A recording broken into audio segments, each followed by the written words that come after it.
Haslae. I'm Susan Muratha. I'm vying Nairobi Women Representative. Na alama ni wheelbarrow. Tunaambiangwa Nairobi kona wenyewe, lakini raundi hii tukiwa na hasla, tutawakanyaga, hatupangui ngui. Masla hoye. Masla hoye. Kangara GN from Atlanta chapter. I'm vying for MCA Ngewa Ward. Thank you. Now, Wanja, you can start preparing the document there. And before Wanja comes in, just Jason, because of interest time, we were supposed to do the whole thing, but because of interest time, Jason, we're going to do the summary of the document. Yeah?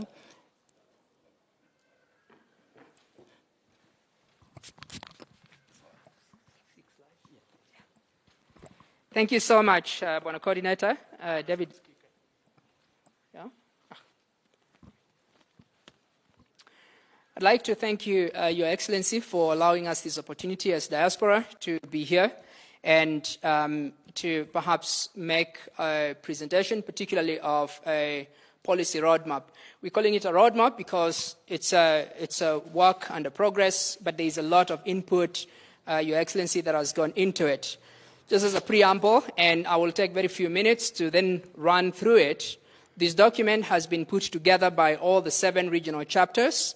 I was, together with the technical team, responsible for coordinating simply the engagements and the input that were made, and we compiled them into a policy roadmap, and that, therefore, is what we are going to present.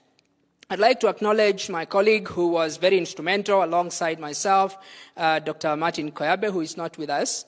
Dr. Martin, he's not been able to travel, but he's one of the members of the technical team with whom we were pulling the document together.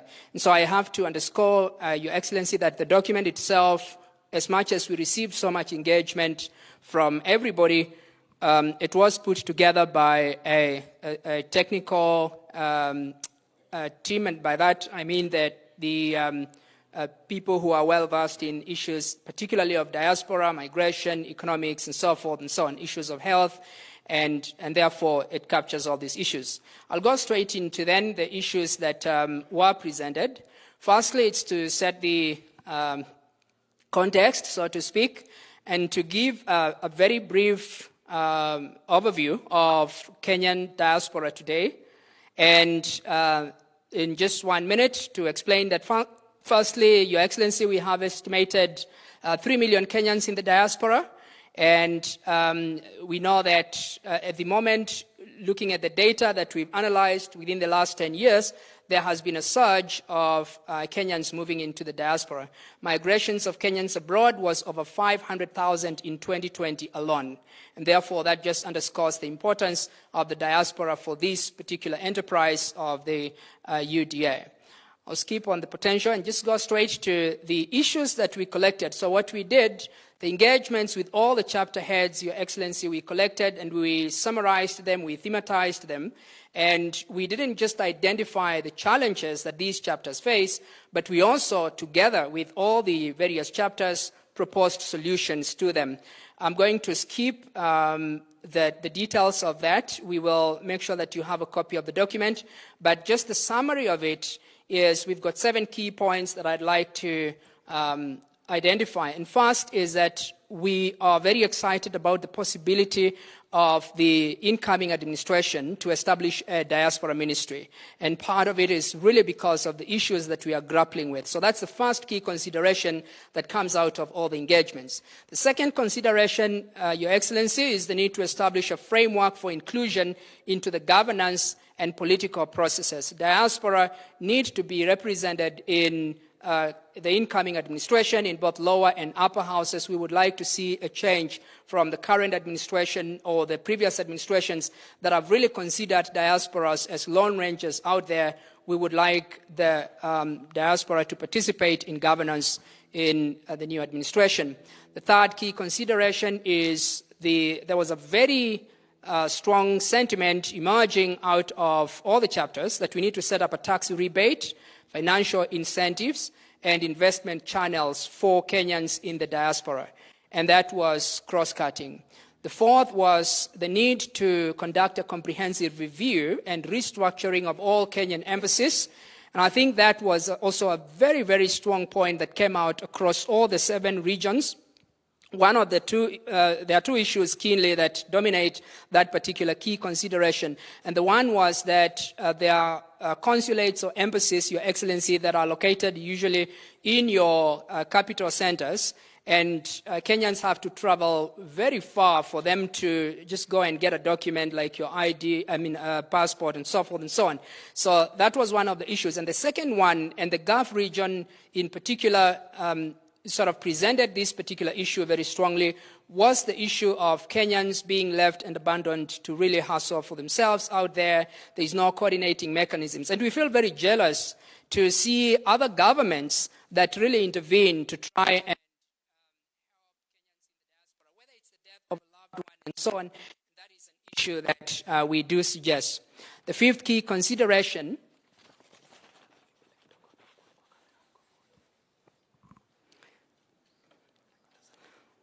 my coordinator has issues with my height, Your Excellency.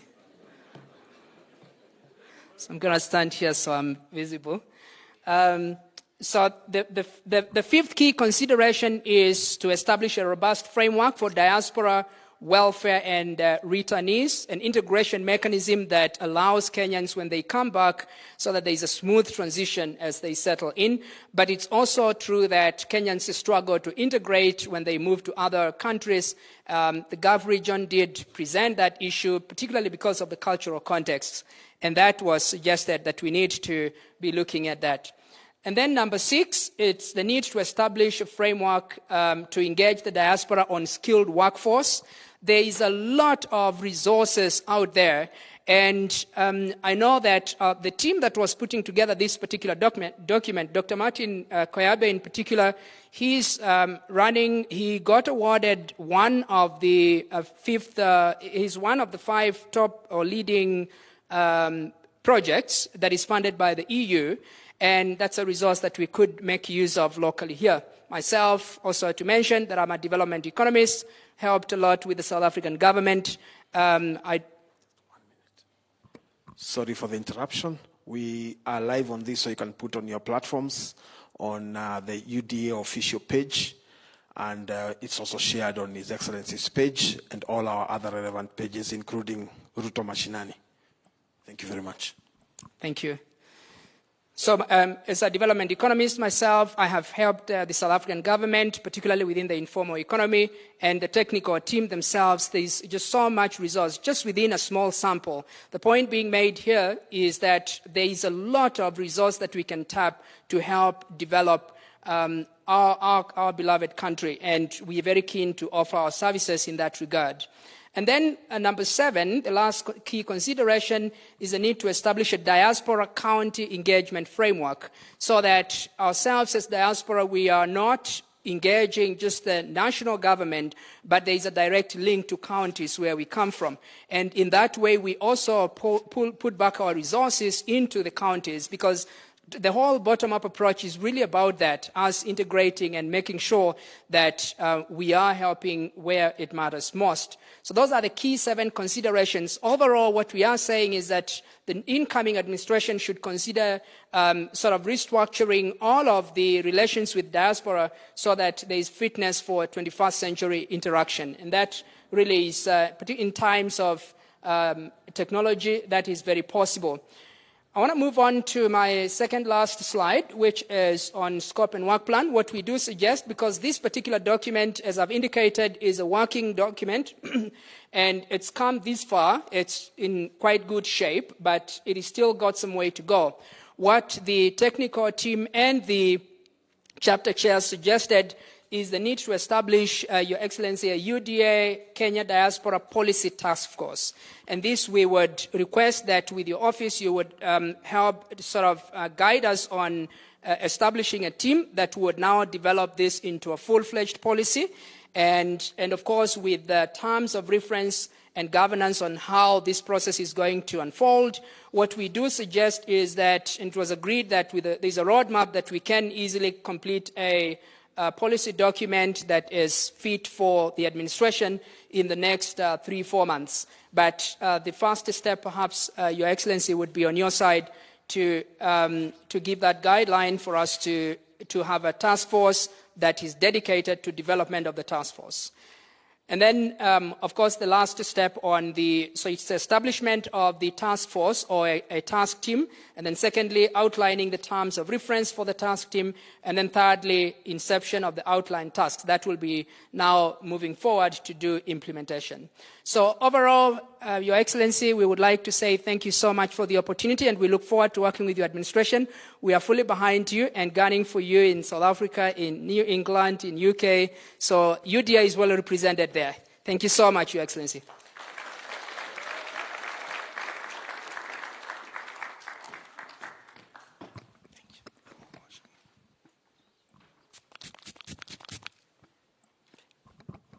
I don't think he has a problem with my height, right? All right, we have come almost to the end of the program, but the highlight of the whole thing is to hand over our document to His Excellency. But before I do that, there's one thing that came after thought. We would also like to be included in the judiciary. We have been conned and conned and conned, right? When we have a case going on, it goes on for 8 months. It comes to a point you either lose your job because you can't attend a case or lose the property, right? So we want a special consideration, speedy trial of diaspora cases. Having said that, it's my pleasure now to invite our patron to hand over the document. Karibu.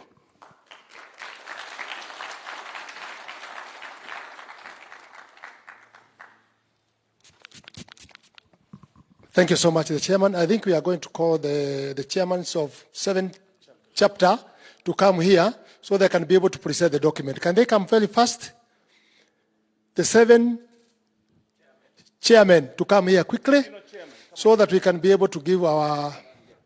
Yes, come here down.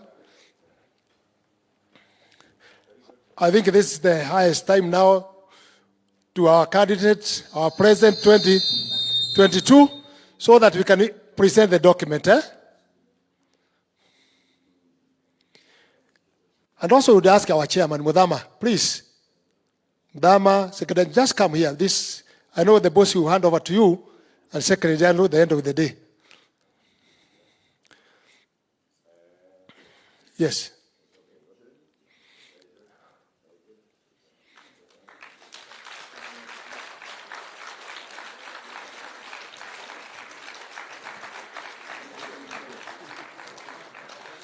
Asante sana, makofi mzuri. I can see now diaspora tuko, we are on the road, yeah? The road map ndio hiyo. Nao mambo yenu yote mmepeana, iko na president wetu wa 2022 ambaye is very keen. Unaona hiyo document alikuwa anaitafuta sana asikie mnataka namna gani. And I will maybe tell Your Excellency, watu hawa diaspora, their agenda is to make sure wameingia kwa chama ya UDA, they are recognized. Na kwa sababu hata Mudhama yako hapa, they want possession. Wawe na possession kwa chama ya UDA. After that, when we form the government, also they want to be involved. Hiyo utatuambia kwa sababu umetaja kwa Zoom, mkubwa utatuambia what you think about it, because they have just presented saying they want to be inside where the decision is made. Si ndio? Atatuambia where ataweka nyinyi diaspora ili mkue ndani, because the end of the day, Your Excellency, mimi tarudi bahati kufanya kazi yangu, but the diaspora watawachwa wakiwa hawana structure. Your Excellency, this is a history. Mbeleni ilikuwa imezoewa kutembea huko makandidate, kutembea America, Canada, wapi, talking with these people without document. This is history that now they are going to start from the party until to organize the government when we are together, so they can be able to solve their problem when they are in the government. And I'm happy all the time, Your Excellency, when you talk, always you talk about diaspora. Where are these people? What do they want? You are only the person ambaye unakumbuka watu ya nchi hii yote, minority, diaspora, everybody, disabled, watu yote. Na hiyo ndio nafanya sisi tukuheshimu sana. I mean, experience. niko na ujuzi ya siasa 33 years. Mkiona nikimfuata ndugu yangu huyu, mjue I know what I'm doing. Na mkijua vile niliwaambia nikiwa Amerika, tutapanga na tumefika, si ndio? Na wakati tuko Amerika hata kwa kanisa, tukisema azungumuze na sisi kwa Zoom, si alikuwa anafanya? Unataka mtu mwingine aina gani? That's the guy. Wale wamekuja ni wapeleka kwake, mmekutana naye, mmeongea, and we are looking somebody we can talk with and somebody we can be able to reach. Finally, I'm very happy that I gave them office in Nakuru, where they are operating in that office. Where their coordinator is Shiko. Shiko, thanks so much. Even the work you have done, may God bless you so much. Let's work together, let's pull together, so that we can be able to reach where we want. Ama sina mna hiyo? Yes, and the question you had asked, wanasema wanalete pesa almost 400 billion in Kenya per year. Lakini wanashangaa hiyo tatuambia, alafu hiyo pesa wengine wanavuruta wanarudisha huko kuweka kwa mabenki. Is it right? Is it right? These people help their parents. Wanaleta pesa nyingi sana ya magonjwa. Wazazi wanapata dawa, wanapata kitu. Economy ikiharibika hapa, they must add extra time to work so that waweze kutimisha pesa ya dawa. So when you bring the economy down, I think they'll be very happy. Ama sina mna hiyo? Nyinyi ni watu wa bottom up. Can we see the hand of bottom up? Bottom up. Bottom up. Nyinyi ni hustler nation. Thank you so much. I think now we go in the other stage. We are going to call the Secretary General, maybe to put the remarks. And maybe shortly, Your Excellency, I don't know whether you are going to give, we have our MPs who have worked very hard for us. You introduce them. We have our MPs hapa, our MPs wetu hapa. Bosi atawa introduce Kimani Ichung'wah, very, wakati nilikuwa Amerika mniambia wapi Ichung'wah? Si yako hapa siku ya leo? Okay, bosi ata introduce na wajibu wengine ambaye tuko nao hapa. Asante sana Secretary General, na Mungu awabariki na tutakaa hapa. Your Excellency, I don't know, tukimaliza kukula kwa sababu tunataka kukaa hapa, tunakuomba utupe ruhusa tuwakishe moto hapa, tulale hapa. Si ndio? Si mungetaka namna hiyo? Tulale hapa, murudi na historia, tumelala hapa kwa deputy, lakini pahali ya kulala nasemaga ni padogo sana Lakini tunashukuru sana. Thank you so much. Diaspora, God bless you. God be with you. Thank you, Secretary General. Okay. Good morning, everybody. My name is Eliud Owalo. I'm the Deputy Secretary General for the UDA party, responsible for policy and strategy. This morning, I'm holding brief for our very able Secretary General, Madam Veronica Maina. She's not able to be here with us. She's out of the country on some official engagements, and the flight, there was some change in the flight schedules, so she's not able to be with us this morning.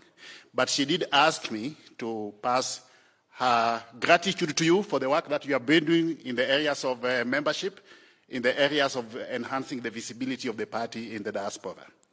From where we sit as a secretariat, we will remain ready and available to provide you with all the technical and logistical support that you may require to enable us, one, enhance the visibility of the party within the diaspora, two, advocate for our policy positions among various stakeholder segments within the diaspora, and also ensure that there is proper integration between our policy platforms and the integral stakeholder segments within the diaspora.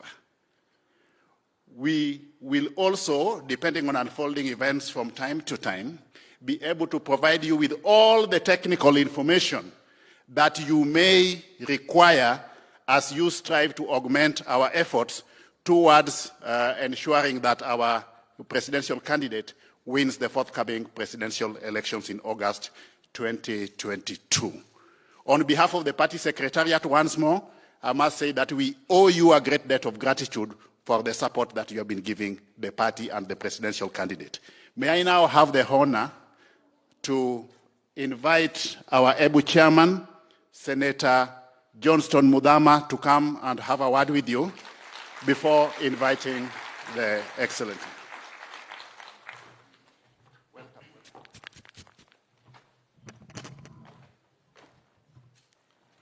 A very big good morning. Good morning to everybody.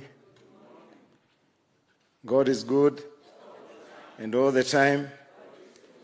Your Excellency, the Deputy President of the Republic of Kenya, leaders who represent different constituencies in this country of ours, party leadership, and our great sons and daughters here who have been blessed by God to have an opportunity to go outside this country and demonstrate what Kenyans can be and what Kenyans can do. Your Excellency, I want to take this opportunity to say one or two things. As the chairman of UDA, we have come together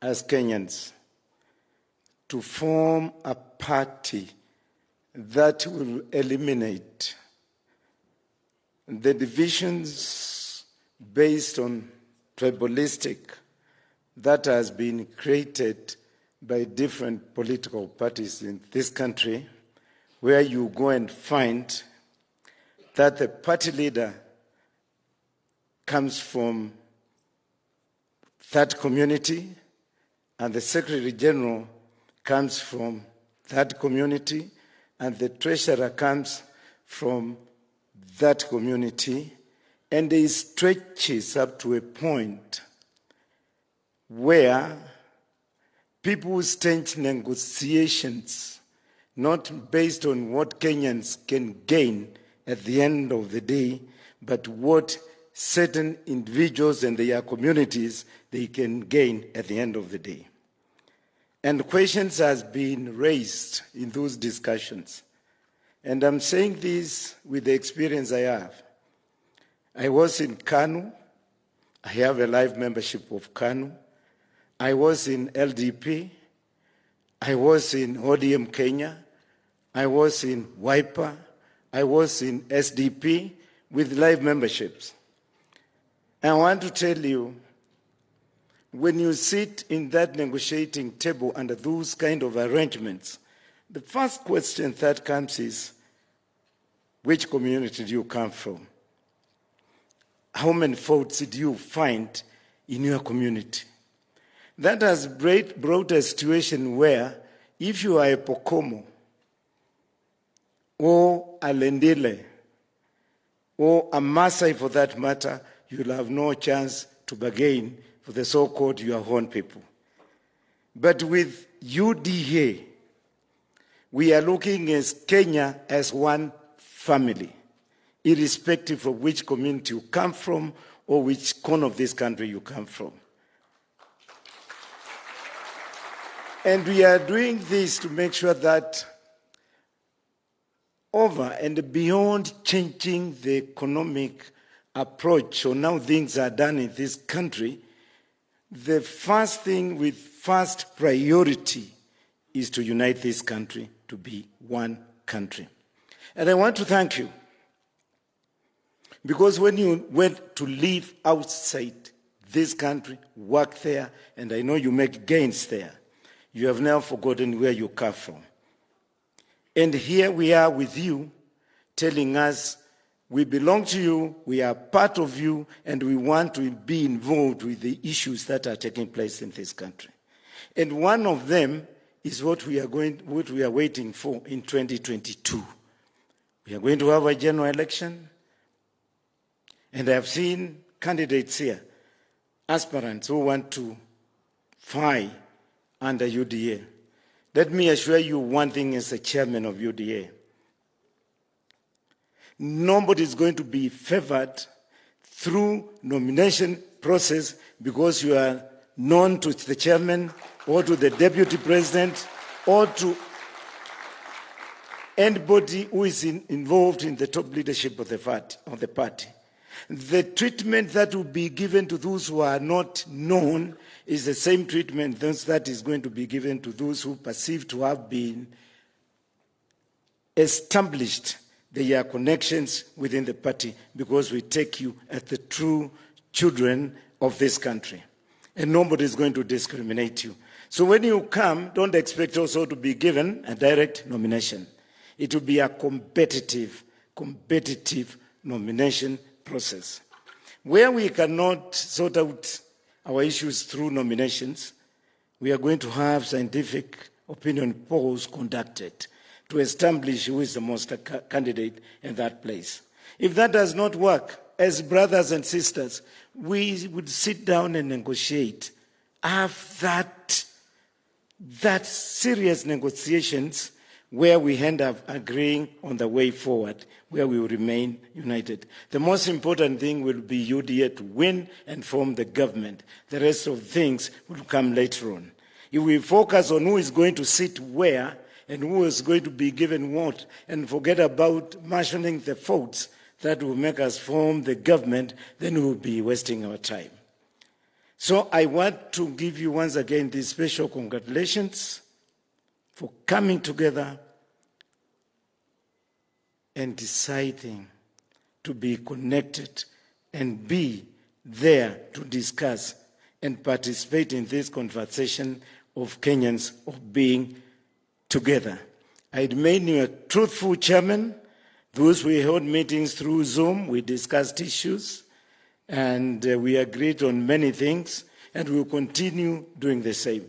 My voice is not very good. I had been speaking for the last 20 hours with the Deputy President. I don't know where he gets his strength from, because his sound, his voice is always the way it was the first day. And he will speak and speak on a daily basis, and he never loses his voice.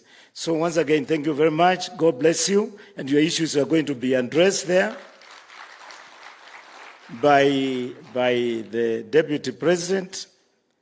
And thank you for demonstrating to the world that we remain Kenya to be in the world map. I'm a businessman, and I'm an international businessman.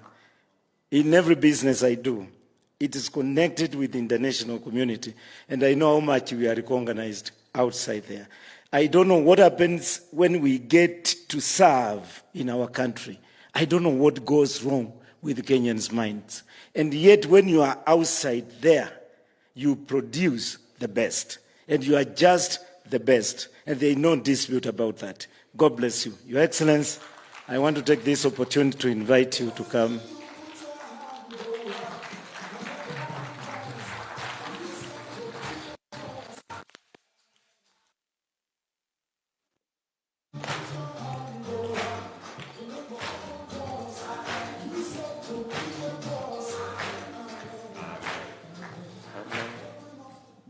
Asante sana. Tafadhali, we can take our seats.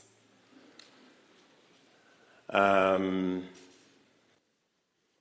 chairman of our party, Johnson Mudama, the chair, Mr. Paul Muite, of this great organization, distinguished ladies and gentlemen, good morning. Hamjambo. Let me take this opportunity first, niwakaribishe. I'm sure, if not everybody, the majority of us understand Kiswahili. Maybe you need to hear a bit of Kiswahili. You've been away for too long. So karibuni sana katika makao haya ya naibu wa rais wa Jamhuri ya Kenya. This is what the media has branded the Hustler Mansion. So you're most welcome to the Hustler Mansion this morning.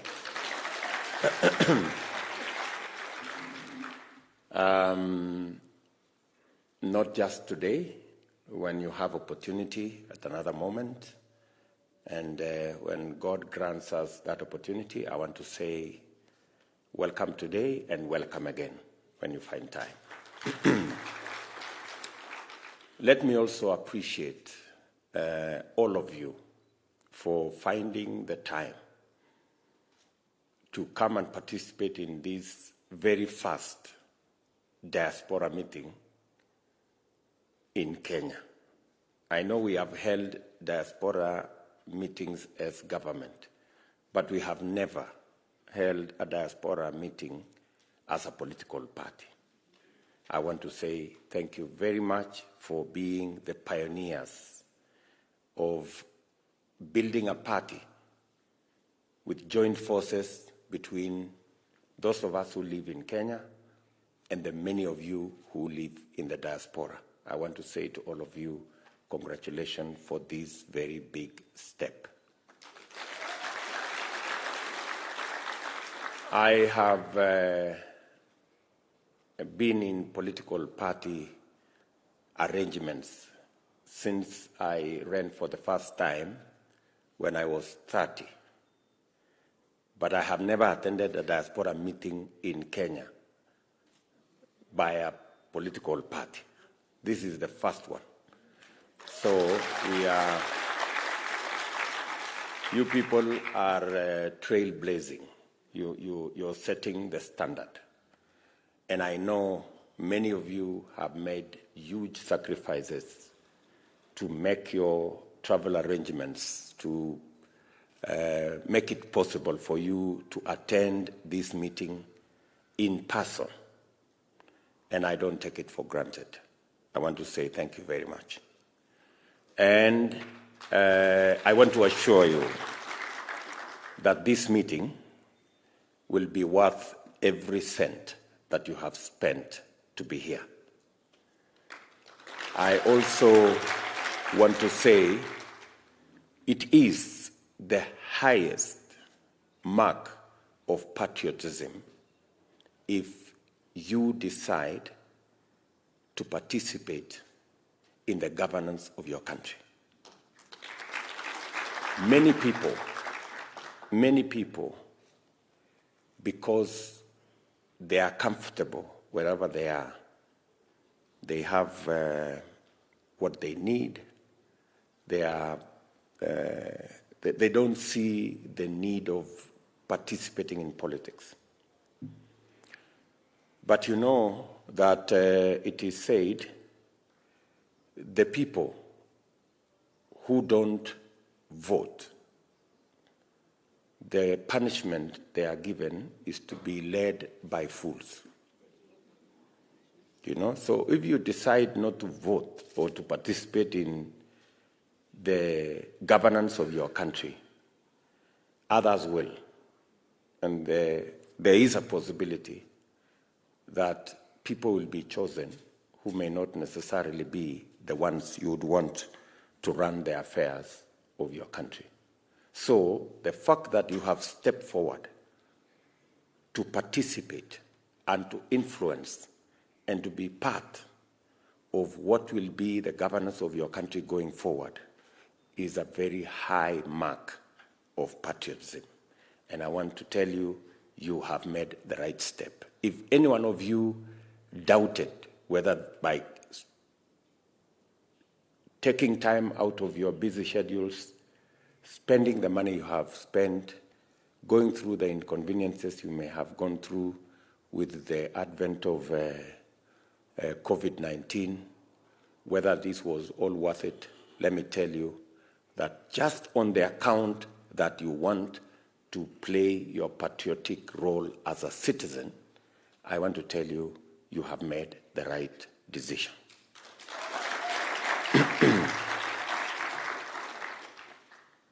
And having said that, I also want to appreciate that for the first time, we are building a political party, and there is tremendous contribution from Kenyans of all walks of life. And you people from the diaspora have become, if I may say, with a light touch, the icing on the cake. It has never happened that people in the diaspora have been so enthusiastic and they have gone out of their way.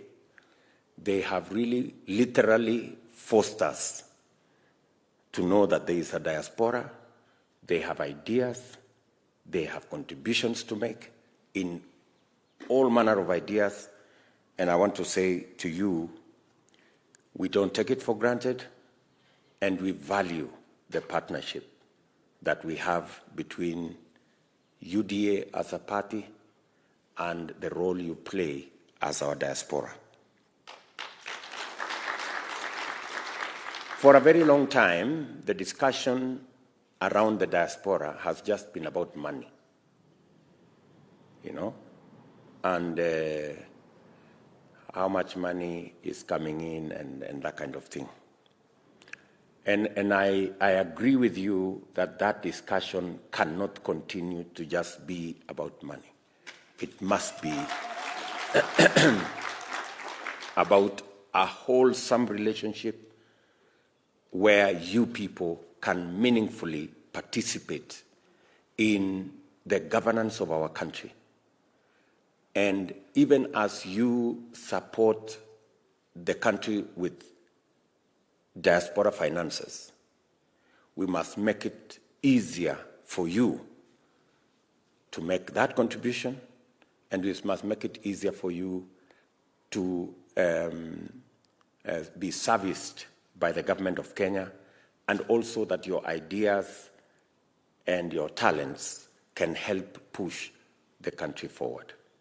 I want to tell you that going into the future, that discussion and the engagement with the diaspora is not necessarily going to be about money. Money is important, but it is going to be about more than money. We're going to look out for ideas that you have. We're going to look out for contributions in terms of the human resource that we are building outside there. And it's going to be about how we can tap into the talent that exists within the diaspora for us to grow our country locally and our country internationally. Let me also tell you that the journey of building this party, the UDA party, has been a journey that many Kenyans have participated. And it is out of the realization that having built the Jubilee Party as a national party, we managed to move things a lot more faster in the 8 years that Jubilee has governed this country. It became possible to harness the energy, the talent, the ideas of majority of Kenyans because of the national nature of the Jubilee Party until it stopped being one. So the genesis of us putting together the UDA party is when we ran into trouble with the Jubilee Party because the leadership there decided that they changed the way of running things, and many of the party members were removed from leadership positions in parliament, removed from leadership positions in committees, removed from participating meaningfully in any party affairs. It was not possible to have a meeting of the party, and the only meetings that happened in the party were meetings for expulsion of members. So it became absolutely clear that it was time to re-engineer a national political party. And it's because all of us realized the importance of a national political party.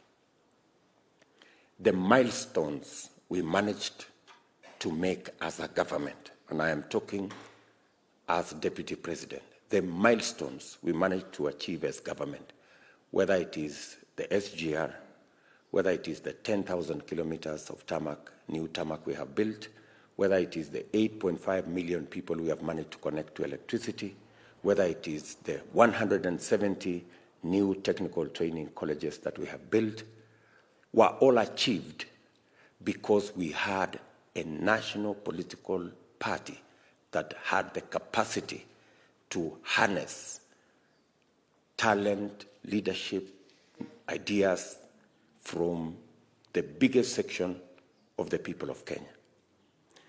And that being the case, and having practically been part of that journey, we then decided with many leaders that with the collapse, so to speak, of Jubilee, our party, we came up and put together the UDA party. I want to tell you today the efforts of many leaders in Kenya, and I specifically want to thank the members of parliament that worked with us towards putting this party together. Today,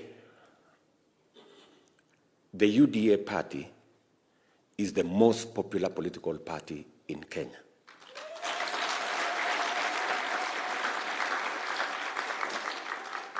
And every opinion poll carried out by everybody shows that. Today, we have 160 members of parliament who are supporters of the UDA party. In fact, the UDA parliamentary group is the largest parliamentary group in the Kenyan parliament. And it is the sheer effort of many Kenyans that have put this UDA party together, including the people from Diaspora. So if you had any doubt whether the efforts you have put in creating the UDA party have borne any fruit, I want to confirm to you that you have participated in creating the most popular party in Kenya with the largest parliamentary group in our parliament. And I want to say congratulations to all of you for being part and parcel of that journey. The second issue I want to discuss with you is the UDA party and the future. What is our position? Because you've heard from our party chairman, who has said that for a long time, political parties in Kenya were formulated around tribes and communities and regions.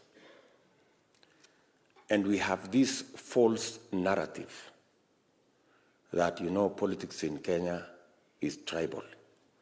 That is a very unfortunate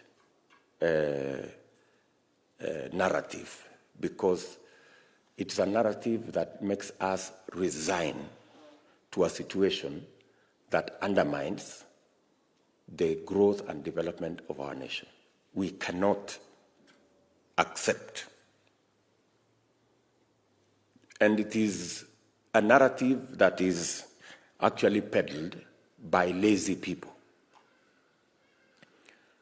When a politician is unable to develop a proper framework, an ideology that they can use to persuade Kenyans to belong, then they resign to the easy option of a tribal party. And as we've heard from our chairman, except maybe 2 political parties in Kenya, except 2, all the other 60 or so political parties, you can actually conduct their NEC meeting or parliamentary group in mother tongue. Right? So you actually have a very unfortunate scenario there. The UDA party is part of the response to get our country out of the jaws of ethnic politics so that we can form a broad-based political party with an ideology that can bring Kenyans together, where Kenyans feel they belong to UDA, not necessarily because of who leads UDA, but because of what UDA stands for.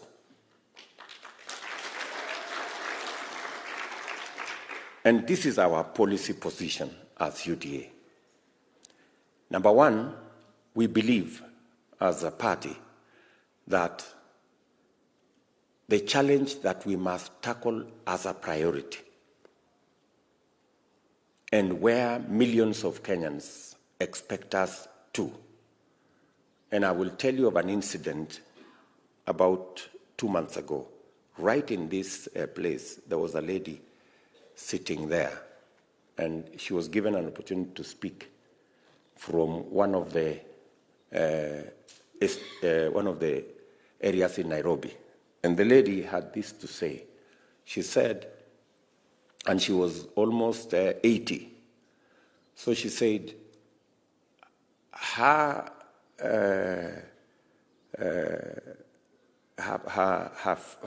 grandfather and the children of her grandfather did not get a job anywhere. And so did her own father's children. She has not managed herself to get a job for any of her children. And even her grandchildren, nobody has got a job. So there has been 5 generations in her family, and not a single person has had the opportunity to have a job. That's how serious unemployment is in Kenya. As we talk today, we have 4 million young people out of school with certificates, degrees, diplomas, some of them with masters, and they do not have jobs. So the position of UDA is that the first priority, and we had created a framework under the Big Four, which we were unable to implement because of shenanigans around politics, that next year we must invest resources, and we are clear where those resources are going to come from. We're going to invest at least 100 billion Kenya shillings in housing, agro-processing, value addition, and manufacturing to create millions of jobs for the young people of our nation.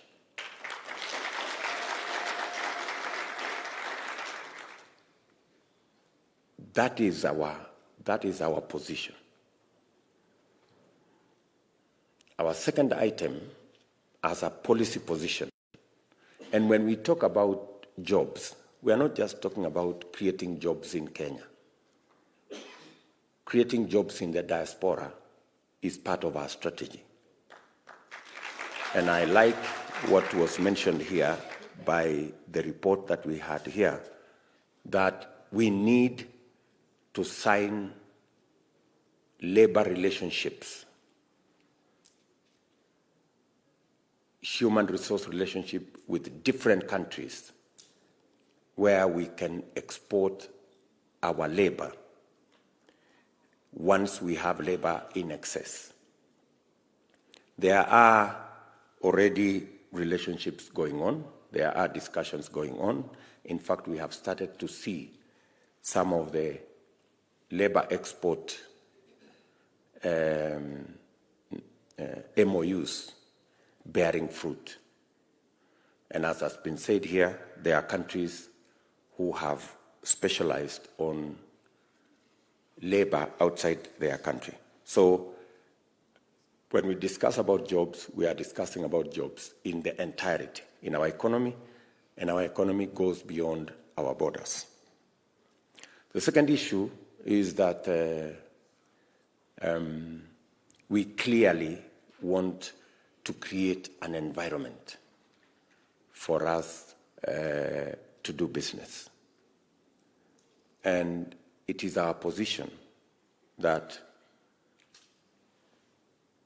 we have to create a business environment. We've been working on our ease of doing business indices, and we have driven it from 100, we were position number 136. The last time we had reached position 50 in our ease of doing business index that is sponsored by the World Bank. Our position is that access to credit is a big issue in our country. And as a result, we have said that going into the future, and because 80% of our business environment is controlled by SMEs, small, medium, and micro enterprises. Next year, we will have a fund funded by the government of Kenya. We will start with the first 50 billion Kenya shillings to be able to make it possible for ordinary business, the small business people, to be able to access credit. You may want to know that today, the small business people pay anywhere between 5 and 10% per day for money they borrow, which is between 2,000 and 3,000% per year. Do you understand what I'm saying? You will not believe it, but that's what it is. Small people, the micro business people, they pay 1,000 times in terms of credit than the big corporations pay, because they have no security, they have no credit rating, and so they cannot access credit in any other way. You may want to know that as a result of that credit ecosystem being what it is today, and I want you to follow the president's speech on Mashujaa Day, 14 million Kenyans are blacklisted on CRB. Do you know what 14 million Kenyans mean? It's more than half the working population in Kenya. That's how serious that credit ecosystem is. So, for us to grow business, we have to do three things. Number one, we need to create an environment where many of our enterprises can do their business. Physical infrastructure, whether it is markets or such other infrastructure that our ordinary business people can do their business. Number two is to create the necessary law to protect everybody's business. Today, many businesses are criminalized. Hawking takes place everywhere in the world. It is only in Kenya that hawking is a criminal offense. We have to find the place for hawkers, because there is a business they are doing. So what we do is to hire thousands of personnel to fight hawkers. We should actually reverse it. We shouldn't make hawking legal, but now formalize it so that it is organized and it doesn't become a battle. Yeah, it doesn't become a conflict. Organize it in proper places, with the time, and a properly organized environment. And finally, as I have said, we need to organize the financial ecosystem so that small enterprises can access credit that is not 1,000 times more expensive than the other corporates.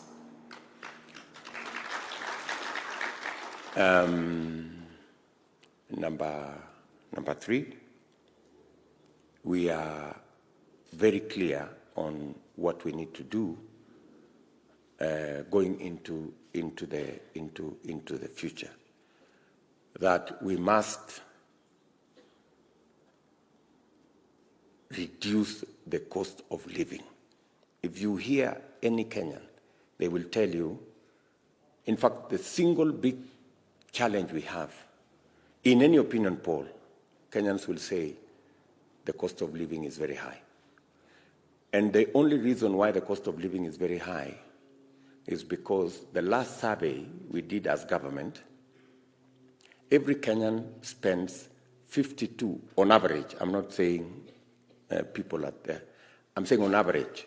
On average, Kenya Bureau of Statistics tell us every Kenyan spends 52% of their income in buying food.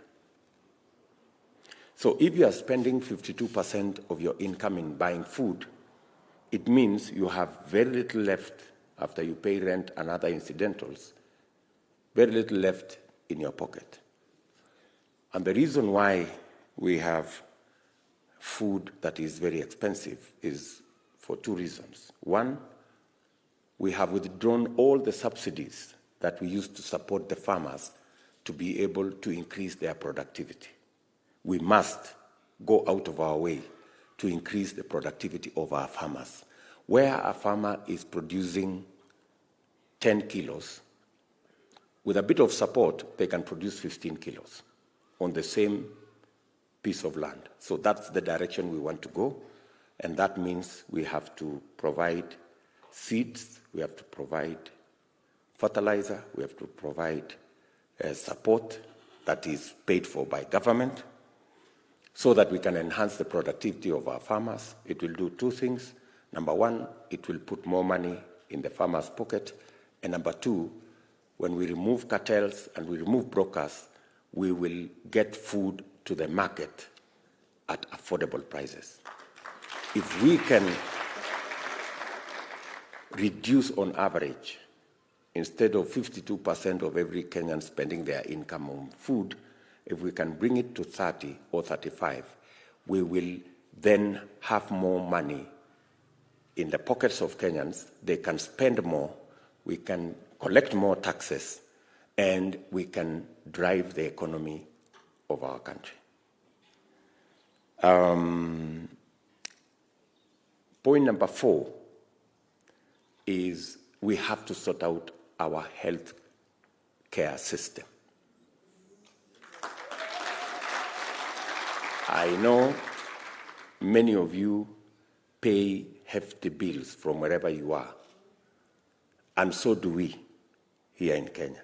If there is one big problem that is a challenge to many families and many homes and many people, it is the challenge of health. When we came into office in 2013, the people who had a health insurance, who were on health insurance program, were about 3.5 million, who had an NHIF card. We worked on it because everybody was paying 340 shillings to NHIF. 340 shillings is how many dollars? $3 every month. $1, $2, $3. You know? And so we pushed it a bit. And from $3, I now pay 1,700. 1,700 is what? How many dollars? $17. So I now pay $17. Just moving it from $3 to $17, and not for everybody, for the higher category, we moved our collections from just under 900 million Kenya shillings, which is $9 million, I think. We moved it to 3.5 billion, which is about $30 million, just by moving that small percentage. Now, today, the lower category, the people whose income is like 5,000 shillings a month, they pay 500 shillings, which is 10% of their income. But you as truly the deputy president, who earns 1 million shillings, is paying 1,700, which is not 10%, The small guy is paying 10% of their income. I am paying 5 zeros before 1. Because I pay 1,700. So we have just passed the law in Parliament, which we should have passed in 2018, because our universal health coverage program that was in the Big Four collapsed because of the reggae shenanigans. Yeah? We were too busy engaged in this. Now, we just found time about a month ago after the reggae collapse. We found time and passed the law that we should have passed in 2018.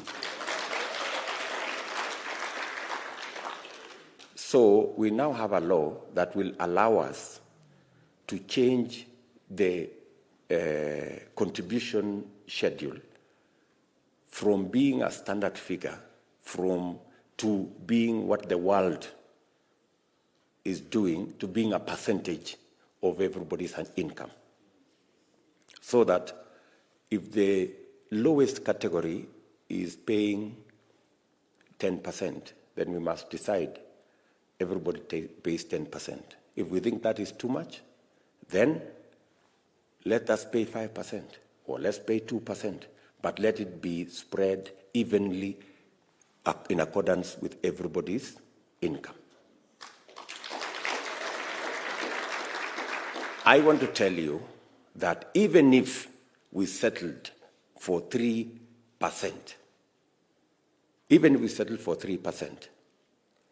we will move our contribution from around maybe 60, 70 billion shillings every year. We will move it to between 200 and 250 billion shillings every year. And I tell you, we will have a working public insurance, hospital insurance scheme that will sort out all our challenges in matters health.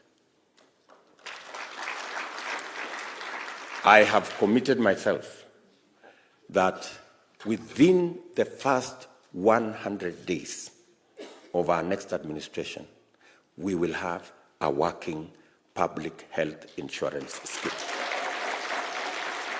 I am prepared to be held to account on that particular matter because I have been at it for the last 8 years and I know it is doable. Yeah? So that you guys in the diaspora, you do not need to be sending money to pay for hospitals. All you will need to do is to put your folks on a health insurance scheme funded by the public with your contribution, and matters hospital bills will be a thing of the past. And finally, our plan, we have a 5-point plan. Finally, our plan, point number 5, is to re-engineer our public saving strategy. Today, statistics, the numbers, we save as Kenya 7% of our GDP, right? China, by comparison, saves 55% of their GDP. 7% and 55%. Do you see the difference? And that's the reason why we are all over the place borrowing Chinese money, because they have learned to save. We have no money of our own because investment is a function of savings. If you have not saved, you cannot invest because you have nothing. So what are we doing? We are running our development using the savings of other people because we have refused to save ourselves. Do you understand what I'm saying? Go to everybody who works in Kenya today. Ask them for their pay slip. The money we save in our national social security. Sorry. Pole. Yeah. Our seats are a bit uncomfortable. Do you understand what I'm saying? Go to everybody's pay slip. They will tell you the savings we save to NSSF is 200 shillings. How much? 200 shillings. $2. Everybody pays $2.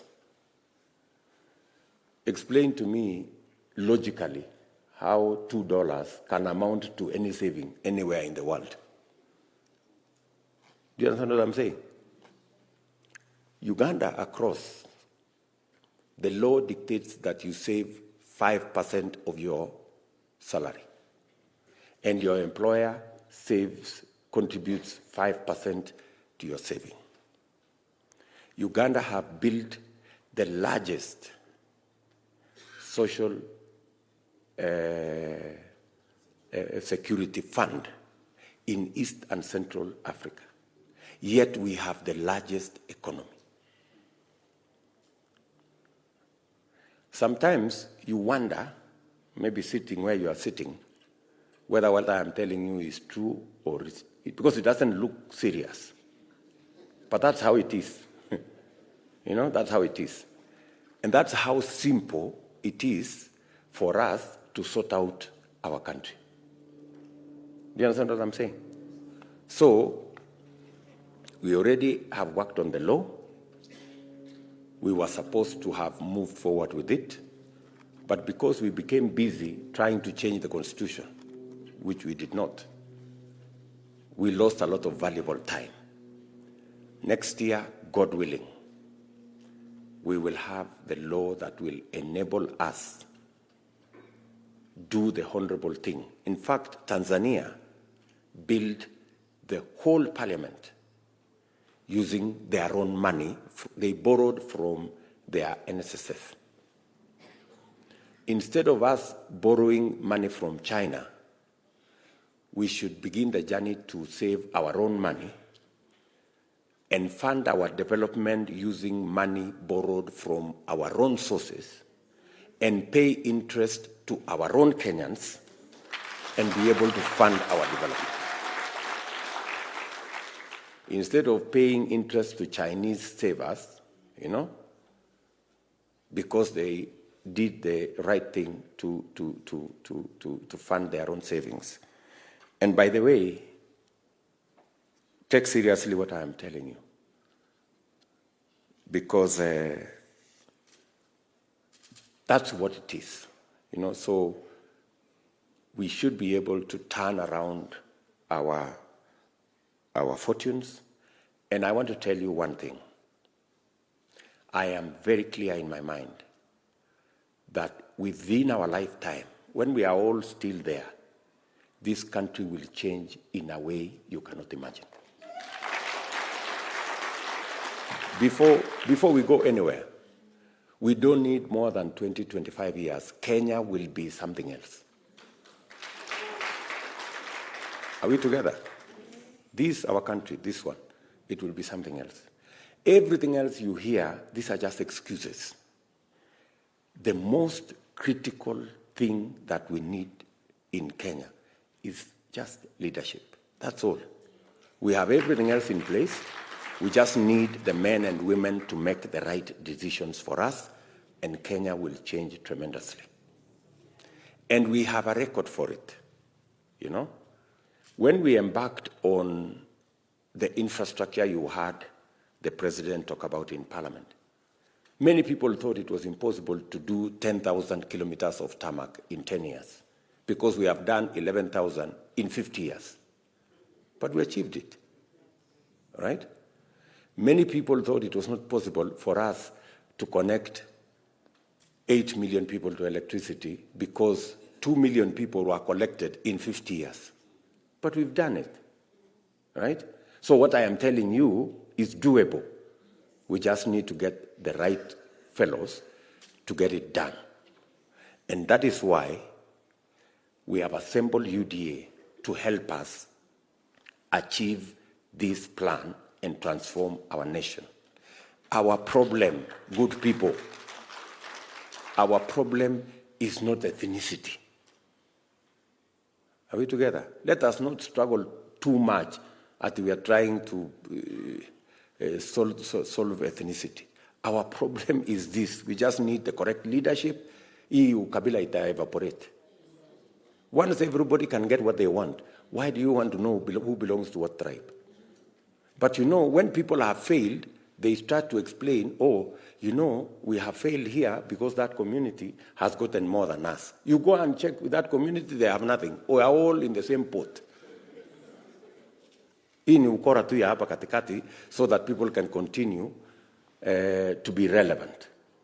Are we together? So that is my what I wanted to explain to you.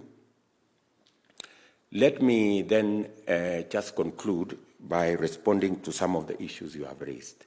Yes, we will have a diaspora ministry.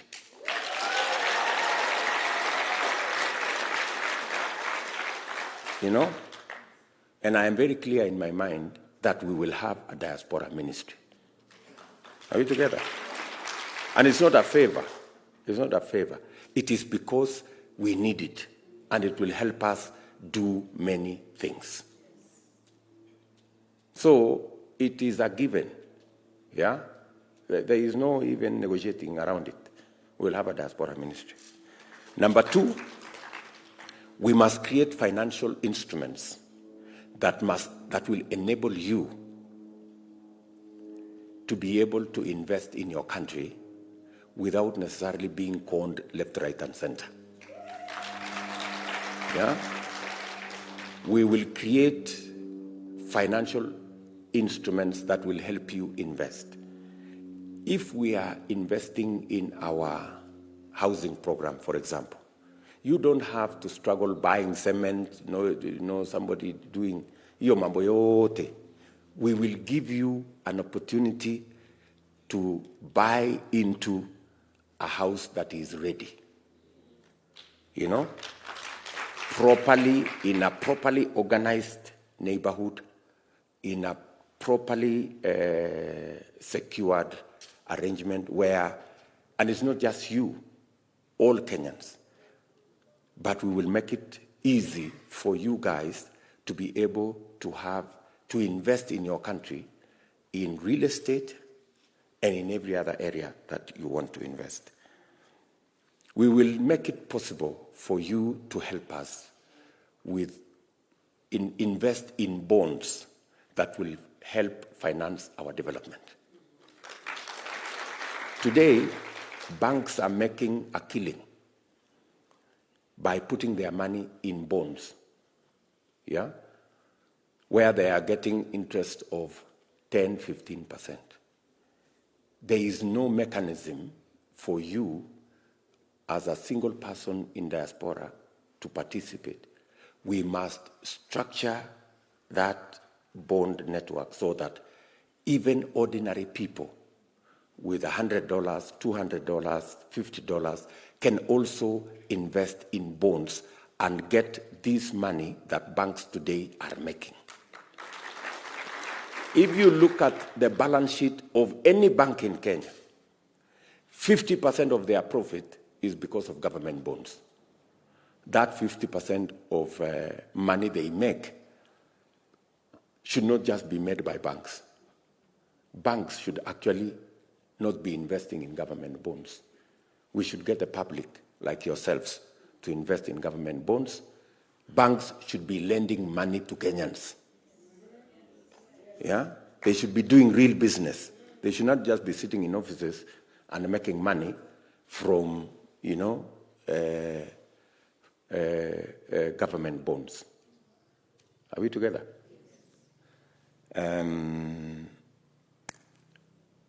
We must, hopefully with a diaspora ministry, the kind of challenges you go through trying to get this paper, that paper, an ID, to renew your passport, to renew this, to get a visa here. We actually came in with the e-citizen platform, which in my opinion, I thought it would have made it much more easier for citizens around the world to get access to government services. I know we've made quite a stride, but there are still challenges, around e-citizen. That is something we should correct. In a world of technology, surely, somebody must not necessarily be traveling 8 hours to go and collect a document, surely.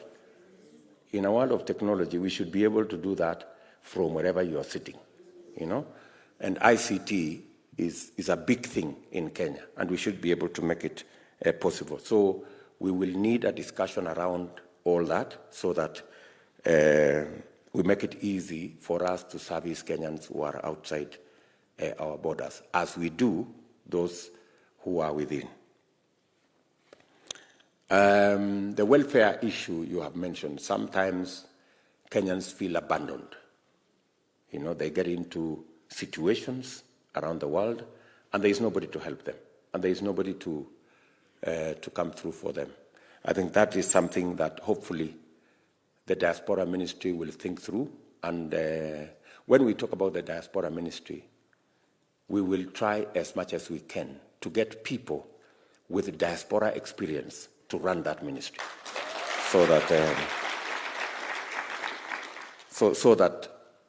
we can leverage on their knowledge and understanding on diaspora issues and be able to help us sort them out faster and much more efficiently.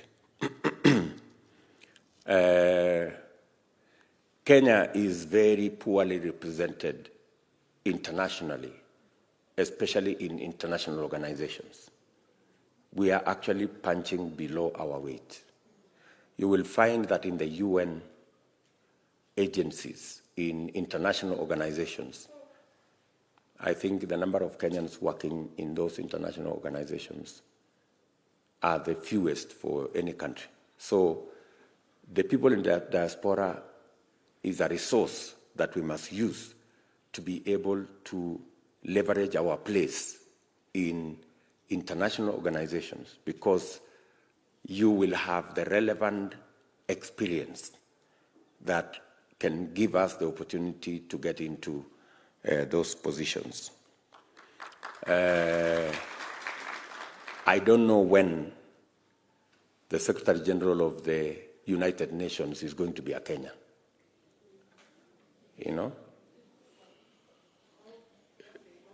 Yeah? So I'm talking of something like that, We've had somebody from Egypt. We've had Kofi Annan from some corner. I mean, there must be a day when we will have a Kenyan as the Secretary General of the United Nations. And I'm just giving the UN as an example. Are we together? And I agree with you that we should have county chapters of the diaspora, so that every county can leverage on the people they have wherever it is around the world. So, good people, I am the UDA Policy Task Force. My good friend Eliud Owalo is here. In fact, he is our contact person at the party on matters to do with the diaspora, so that we can be able to work out things a lot faster. And as you've heard, the Secretary General is out of town. She was supposed to travel back yesterday, but there was a problem with her traveling, so her flight was cancelled, so she will come, but a bit later. This is a very important engagement for us, and that's why we are here. I also want to tell you that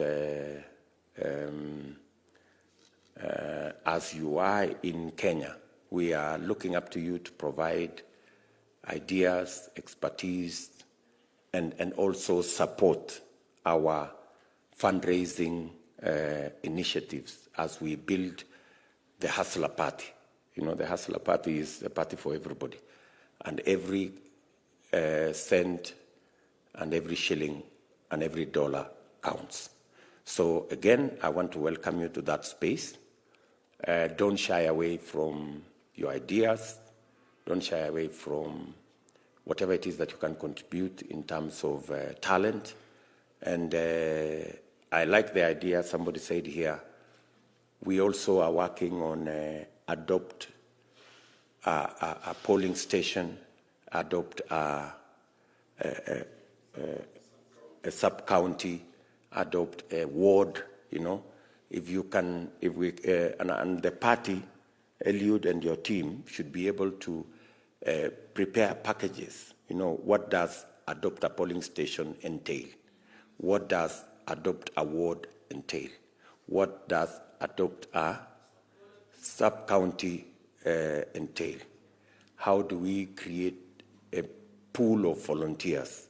We have so many volunteers already in Kenya, fashioned differently. We have all manner of, we have many groups that have volunteered, formed themselves into Hustler this, Hustler the other, UDA this, and that kind of thing. So that big body of people are the people we want to harness as volunteers to make our push for the party. So I know I have taken a bit of time, but I just thought I need to share these ideas with you so that we are all of the same mind. I will sit here for another 45 minutes to listen to some of the feedback from you guys, and then we will then agree on how to go forward. Sawa sawa. Asanteni sana na karibuni. Thank you.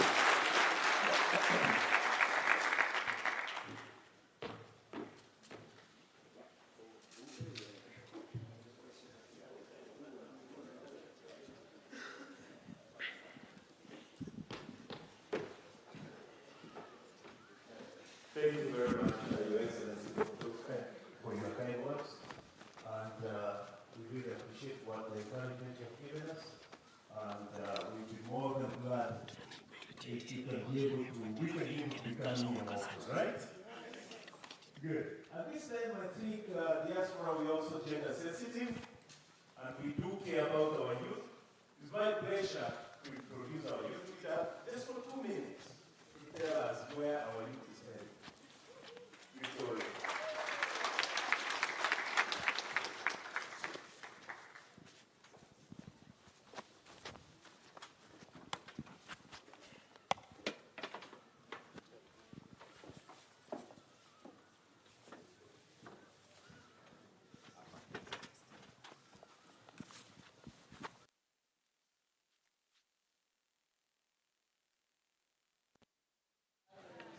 Good afternoon. My name is Victoria Kaka from Denmark, as I have presented before. Your Excellency, honorable members, and distinguished guests, and everyone. I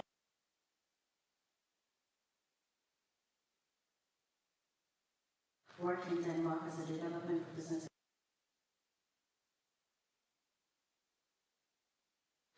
An organization that deals with mental health, And as you have heard, I also represent UDA Youth.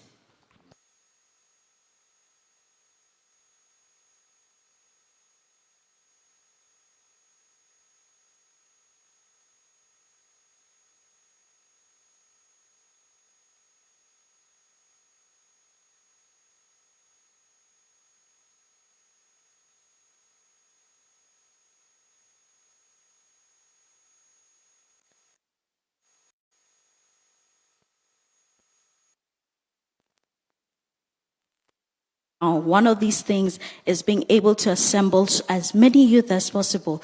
The average age of Kenyans is actually approximately 21 years. So we have a very, very young population here and abroad.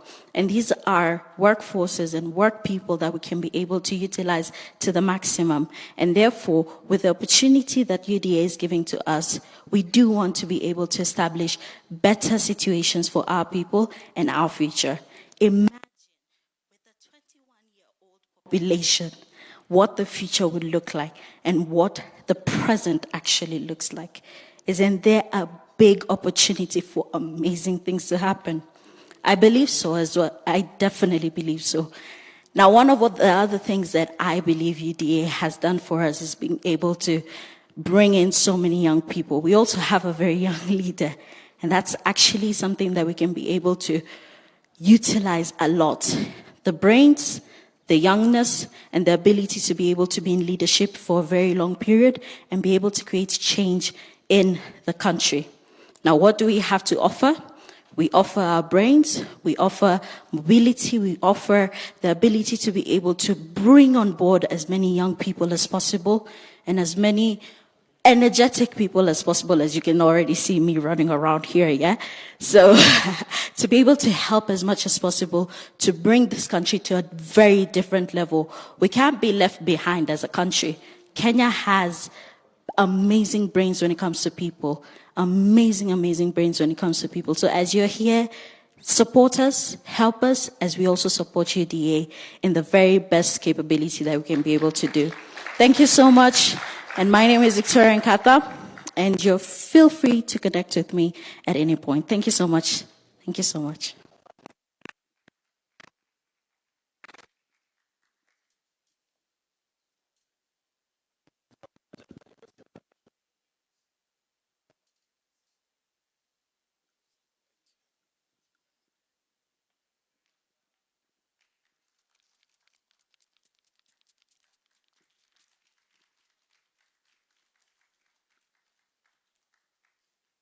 Thank you, Victoria. Now we have come to another session, and I know Diaspora don't go. They have a lot of questions they would like to ask. We are going to do a question and answer session, and I'm going to have only 10 questions. Let's do 3 at a time. From this side, 3, 3, 3. Let's go here.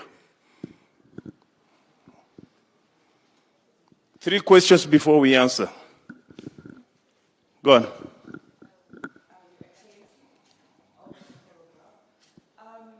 Can you hear?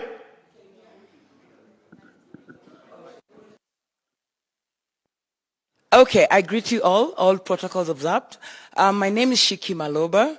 I am a sports fanatic. And everything that has been mentioned, I'm sorry to say, nothing about sports has been mentioned. And why I'm saying this is, I think a lot of our income comes from the sports people outside.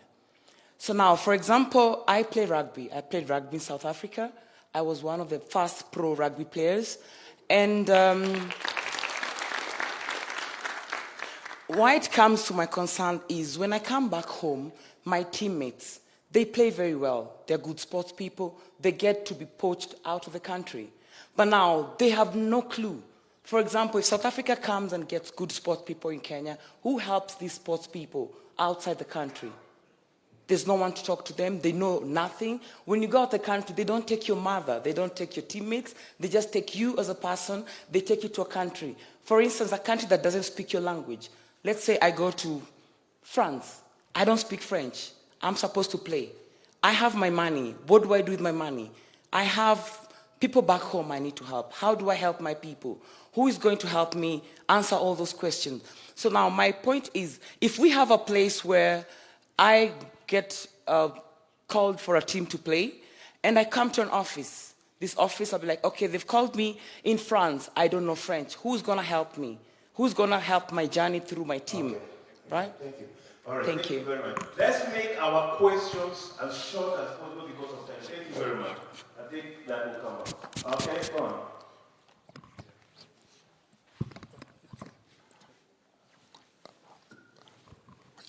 Your Excellency, all protocols observed. My name is Joseph Kasikoe from Jabali, Africa.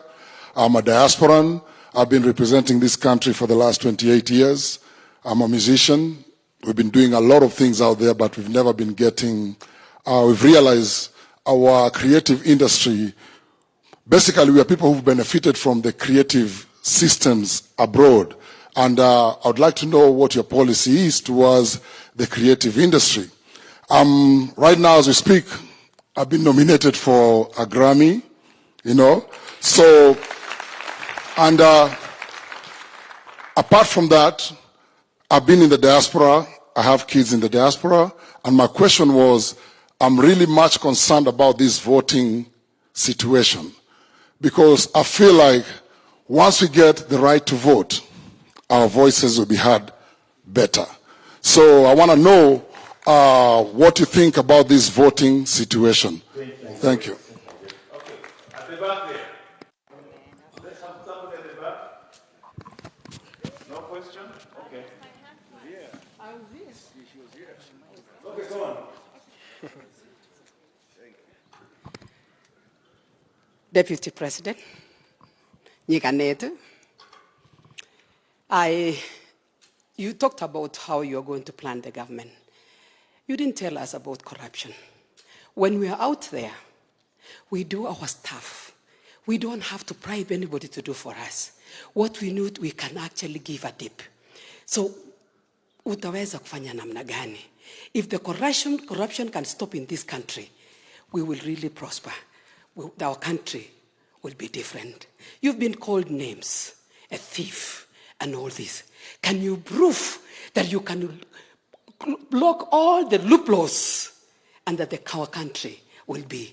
I know God is going to vindicate you and you're going to be a wonderful president. Congo amazing. Thank you. Now the last question. Yes, at the back there. Yeah, you. The last one.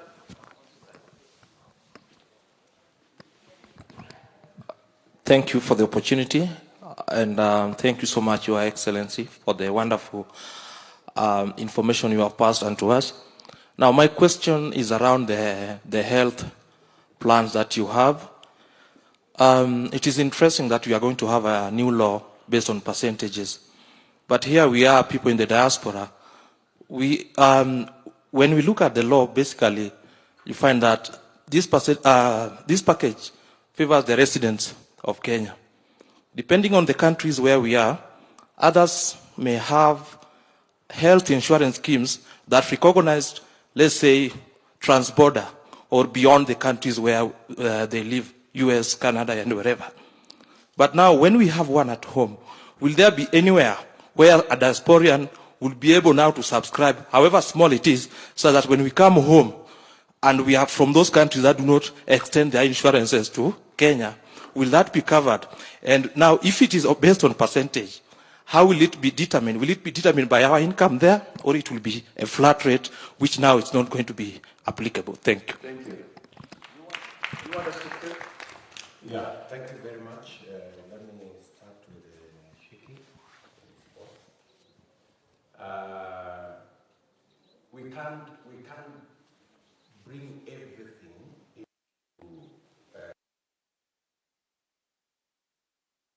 planned. We are pitching through the 5 principles, but everything else is covered. We have a plan on education, we have a plan on sports, we have a plan on creative industry, and what the thoughts are is in our bigger manifesto plan. What I just said here, the 5 points, is what becomes the central, the center of our drive. But all the other issues you have mentioned, the value of our sportsmen, the value of the creative industry, we must set up the infrastructure to support our creative industry. We have a whole chapter on what we intend to do in our creative industry.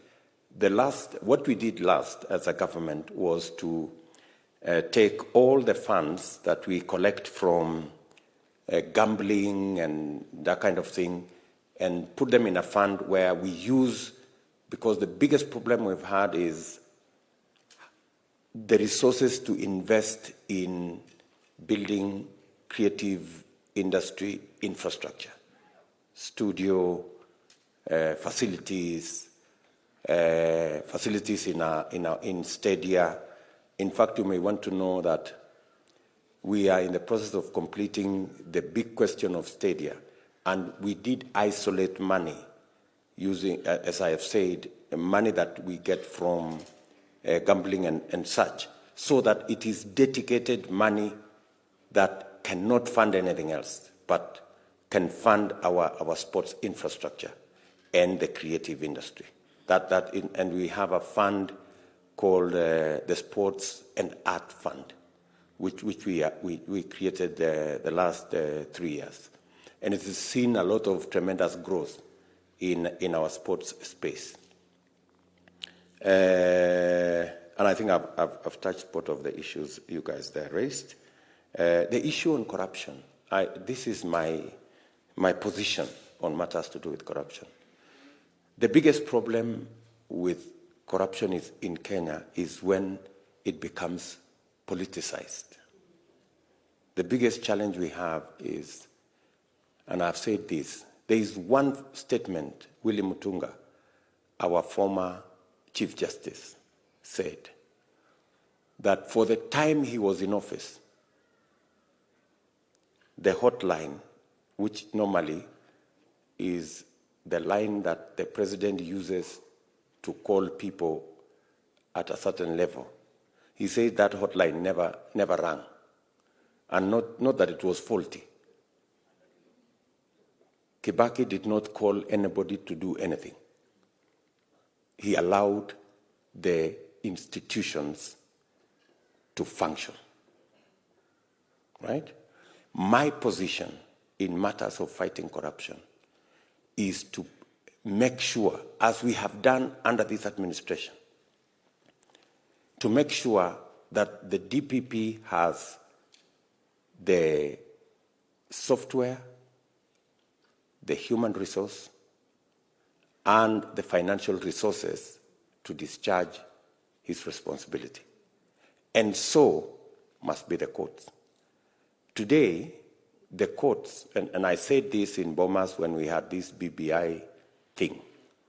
Today, we have a judiciary fund that has never been operationalized. And judiciary gets 40% of the money it is supposed to get for them to discharge their responsibility. The judiciary, in accordance with the law, is supposed to get 2.5% of our budget. They get less than 1%. And with a judiciary undermined that far, it becomes very difficult to fight corruption. Right? We put a lot of resources in the investigative agencies. My position is that the fight against corruption will succeed when we capacitate all the institutions charged with fighting corruption and we remove politics from it. As so long as there is a clear push that people are prosecuted politically in the name of corruption, we will never win the fight against corruption.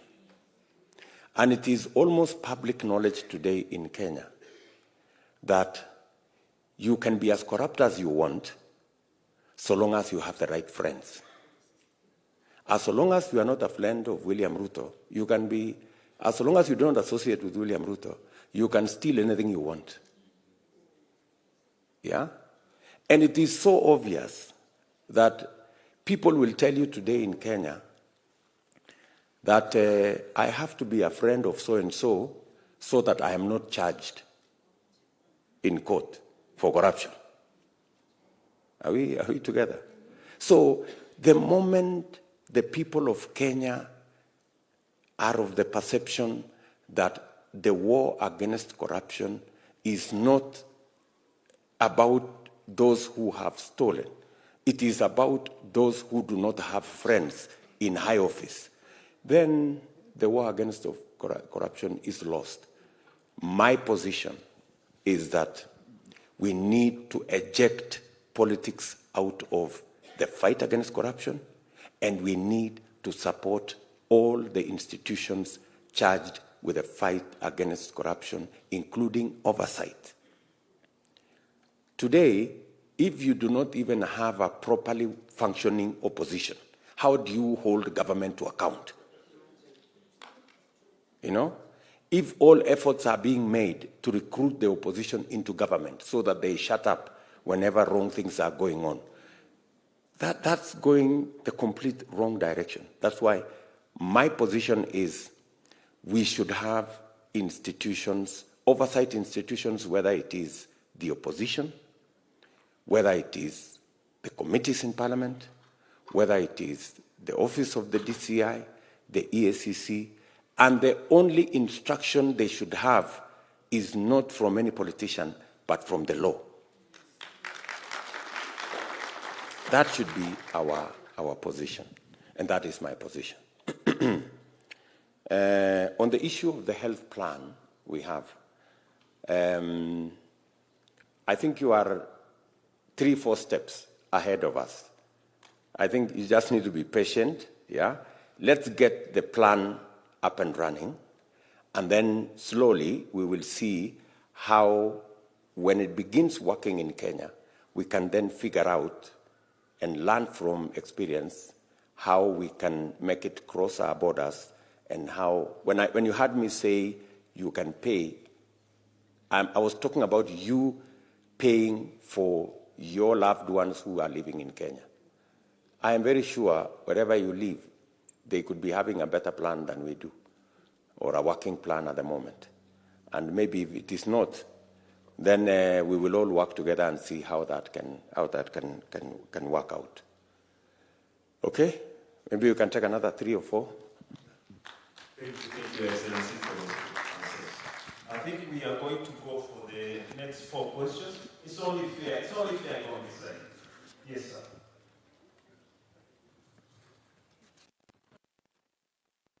The way you responded. My question goes that these people have. Diaspora is so much, they have access to so much resources. But the big problem is, if we do get some resources donated to bring it back to this country, when it gets to the port of entry in Mombasa, the taxes becomes exorbitant and it's impossible even to bring him in. As we speak, I was able to source medical equipment for 45 million. This medical equipment will be donated to my constituency. But as I sleep every night, I wonder, when this medical equipment gets to the port, how much am I going to pay in terms of taxes? There are so many friends, they would love to support this country by giving equipment or other resources. But when it comes in, the KRA will just say, okay, we want to tax it. And we'll end up saying, okay, I'll just let it go. And I don't know what they take or what they do with it. So I want to know what your policy or what your government will do to encourage diaspora to source with friends and also people to help this country by donating things that can help our country. Thank you very much. Yes. No, behind you, please. Please, you'll be next. Shida yangu kubwa ni kuwa kuna barrier especially kwa diaspora. Tuko hapa kukusupport 100% na tumeanza kazi. Tumefanya data reading kwa mahali nimetoka, na we have around 250 houses na youth ni wengi. Method ni nzuri ya campaign, inaendelea vizuri, but building relationship at community level is the problem. Tumefuatiliza na tumeamua kama community we will work together, na tumeamua tunataka kukubak wewe, na the reason tunakubak ni kuwa haufanyi guessing work. Kitu ya pili, tunaelekea Lamu pia. Shida ya Lamu ni about agriculture, na nimemleta mwenzangu kutoka India hapa. Tunaenda kushughulikia mambo ya agriculture. Sasa nimeomba vile nitapata njia ya kueleza the method that I want to use, and I believe it will bring more potential to our party. Isikuwe shida sisi kukumit. Asante sana. Thank you very much. Let's go at the back, Yeah.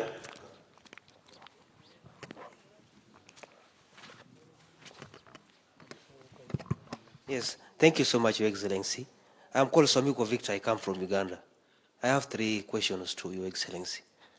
Number 1 is, last year we produced a lot of maize in Uganda, but our farmers were denied to access maize to Kenya. That they say that our maize were toxic, yet people from Uganda were eating the same maize. Number 2, the issue of, in Uganda we have what we call parish model, parish development model. It is exactly like bottom up. I was just emphasizing that Your Excellency, the Deputy President of Kenya, that motto of bottom up, it has started in Uganda. But the only difference of Uganda is parish development model. It is exactly the same. And in Uganda, it has started working.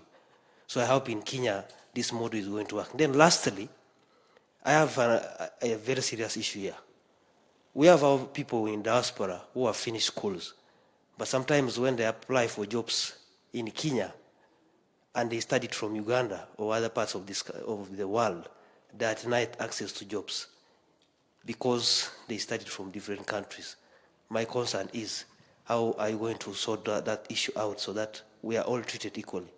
Then I appreciate you by saying the likes of Dindi Nyoro, Ichungwa, Susan Kika, some of us in Uganda, we really follow you people.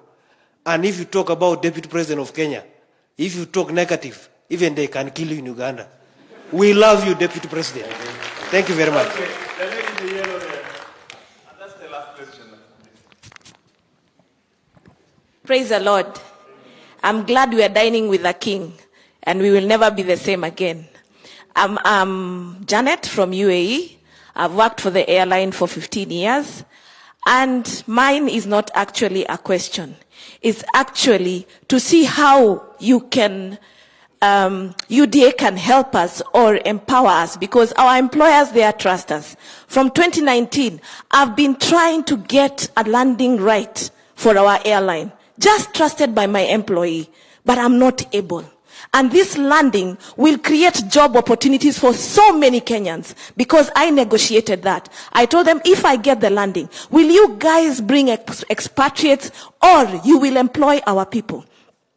I thought that was the winning card, by trying to speak to the people I was told to speak to, that they will give us the landing in condition that our people are the ones who are employed. But I have not bore fruit since 2019, November. I have even asked letters to be written to the ministry, but there is no reply. We have so many Arabs who want to invest. They even gave me another project on machines that produce water from the atmosphere. And I also put a negotiation card like, train our people so that we can be servicing these machines. They gave me 2 machines worth millions. They are here. When it arrived here and it's a donation packet, I had to pay millions for taxes. So how do we combat all this? Because we have opportunities where we can help our sisters and our brothers through patriotism and the love of our country. But we have barriers. Barriers that only God can help us. And God equip you because of the young mind and the fresh anointing that will be there for you. You are our Moses. We love you. Thank you. Thank you very much. Gentleman from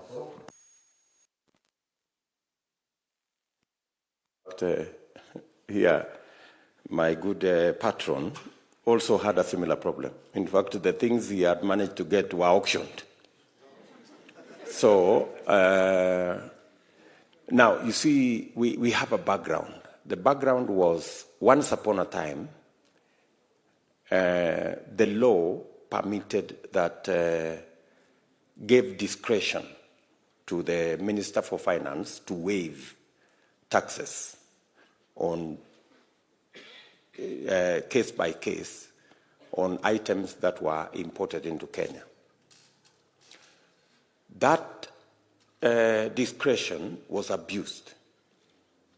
So when we developed, or when Kenyans were rewriting the Constitution in 2010, they actually locked the doors and the windows and everything. And they said, everybody must pay tax. It was in response to an abuse on the tax system that was used by a few people to benefit people in different ways. That's what we have as a problem today in Kenya, that the law, the Constitution actually, it's not even the law, the Constitution demands that taxes are paid on everything. Now, we will progressively have to deal with it because we have lost many opportunities, as has been said here. Many people have donated, and I get letters upon letters on my desk of people saying, look, these things are being donated for free. Why are you asking us to pay 3 million, 5 million tax on an item that was donated for free, for charity, or to help a community health center, or to help in this or the other? That's a discussion we must have, and that's a discussion within government we must look at critically. It is not something that you're telling me. It is something that is present on my desk every day. People raising issues, not just even Kenyans, even our development partners. They are concerned that even when they want to donate something, you know, you're giving somebody something for free and he's telling you, pay so that you give me. You know, it doesn't make sense, you know. For you to give me the gift you want to give me, you have to pay me to receive it, you know. It's really counterproductive. So that's a discussion that is alive, and I won't give you a straight answer today, but it is something that as we go forward, we must have a discussion around it and find a solution to it so that we cannot disadvantage ourselves in a situation where you are in need, but you are asking to be paid for your need to be sorted out. You know?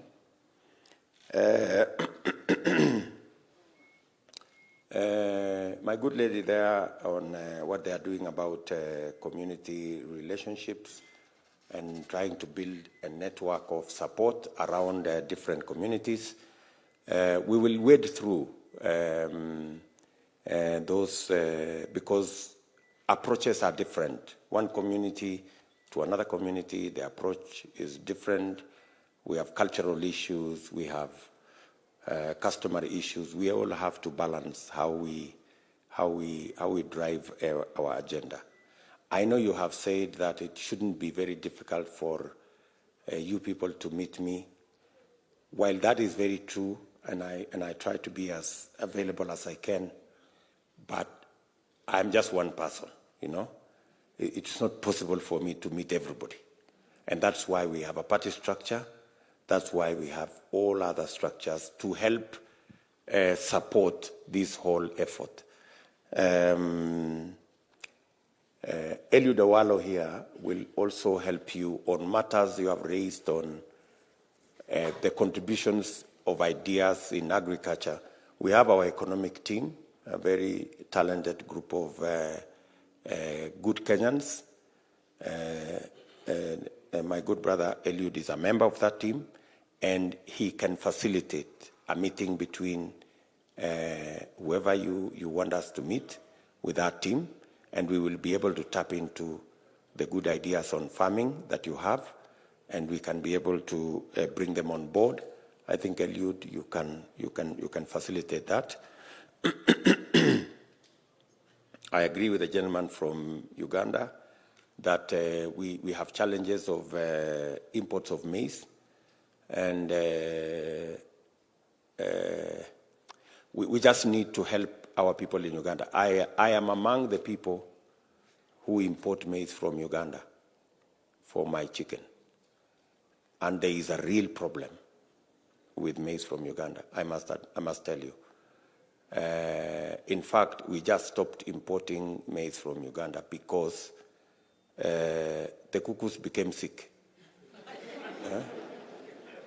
And largely, it has nothing to do with, it's just the handling, because most of the infrastructure, people dry the maize on the road, so the maize come when it is already brown, and it becomes very, there is a small problem which we can deal with, in just matters of handling the maize, but it's not an excuse for people to lock the gates against the maize coming from Uganda, because Uganda is a very big source of maize as Tanzania is for Kenya. Maybe when you are talking about the way it is handled so that it gets contaminated and then it brings challenges, we have to work as countries to be able to sort out that problem.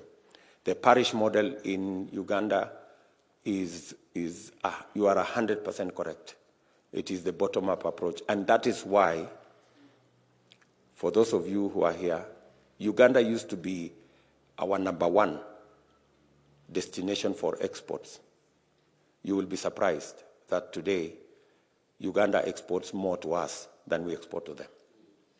And it's because of what Museveni has done with that bottom-up economic model. He has created production.